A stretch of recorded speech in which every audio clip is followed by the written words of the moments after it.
যাত্রীদের সাথে হয়রানি বা লাগেজ নিয়ে টানাটানি, বাসের সাথে প্যাসেঞ্জার নেওয়া যাবে না। আমাদের magistrate, BRTA, BRTC plus DMP সহ 2 সিটি কর্পোরেশন এই ম্যাজিস্ট্রেটরাও বিভিন্ন অপতৎপরতা প্রতিরোধ করার জন্য তৎপর থাকবে। অপতৎপরতা বলতে যে অতিরিক্ত ভাড়া নেওয়া বা টিকিট কালোবাজারি বা যাত্রী হয়রানি বা ইত্যাদি কারণে পাশাপাশি তারা তৎপর থাকলে যাত্রীরা বেশি আসবে, আপনাদের বাস দিয়ে বেশি যাবে। আদারওয়াইজ তারা কিন্তু লঞ্চে বা ট্রেনে চলে যাবে হয়তো, বা অন্যভাবে যাবে। এখানে আপনাদের পরিবেশ ভালো থাকলে যাত্রী বেশি আসবে।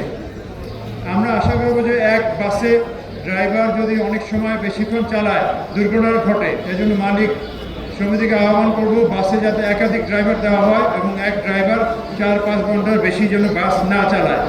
এক্ষেত্রে অনেক সময় অনেক ড্রাইভার সুস্থ থাকে না, অনেক বেশি অসুস্থ থাকে। অসুস্থ ড্রাইভার নিয়োগ করা যাবে না বা কোনো ক্রমে কোনো কিছু সেবন করা যাবে না।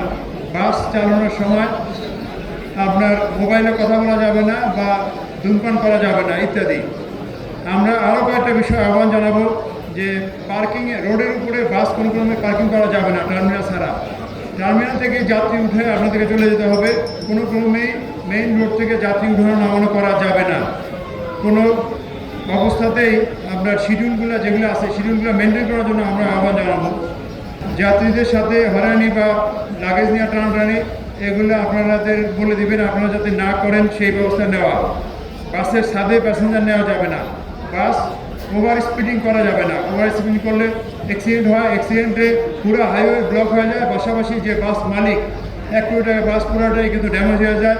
অন্যান্যভাবে তো আইনগত ব্যবস্থার শিকার হবেন আপনারা। আমরা আপনাদেরকে আহ্বান জানাবো বিভিন্ন টার্মিনালে আপনাদের শ্রমিক ভাইয়েরা বা ভলান্টিয়াররা কাজ করে, এই ভলান্টিয়ার সংখ্যা বাড়ানো এবং বাড়িয়ে আপনারা যদি বাস ম্যানেজ করতে পারেন এখানে জ্যাম, তাহলে আমাদের আর লাগবে না। অর্থাৎ আমরা চাচ্ছি যে আপনারাই ম্যানেজ করে আপনাদের এই বাস ট্রিপের সংখ্যা বাড়ান আপনারা। আমরা বিআরটিসি যে বাস তাদেরকেও আমরা কড়াকড়ি করতেছি, তারাও যদি কোনো মোটরযান আইন ভায়োলেট করে তাদের বিরুদ্ধে অতীতে বলতে গত কয়েক মাসে আমাদের ট্রাফিক পুলিশ জরিমানা করছে বিআরটিসি বাসের বিরুদ্ধে। অর্থাৎ বিআরটিসি বাসও যদি কোথাও অনিয়ম করে সেটাও আমরা দেখব। গার্মেন্টস মালিকদের প্রতি আমরা অনুরোধ করেছি যে গার্মেন্টস বেসরকারি সংস্থা তাদের ছুটি 17 থেকে 20 তারিখ পর্যন্ত, হয়তো 17 তারিখ থেকে হবে না, তারা ছুটি দেবে ধাপে ধাপে। আমরা অনুরোধ করছি প্রতিদিন যাতে 20% করে ছুটি দেয়, তাহলে 5 দিনে 100%। কিন্তু একদিনে যদি 60% ছুটি দেওয়া দেয় বিশাল প্রেশার পড়বে, আপনাদের অসুবিধা হবে, রাস্তায় ট্রাফিক জ্যাম হবে।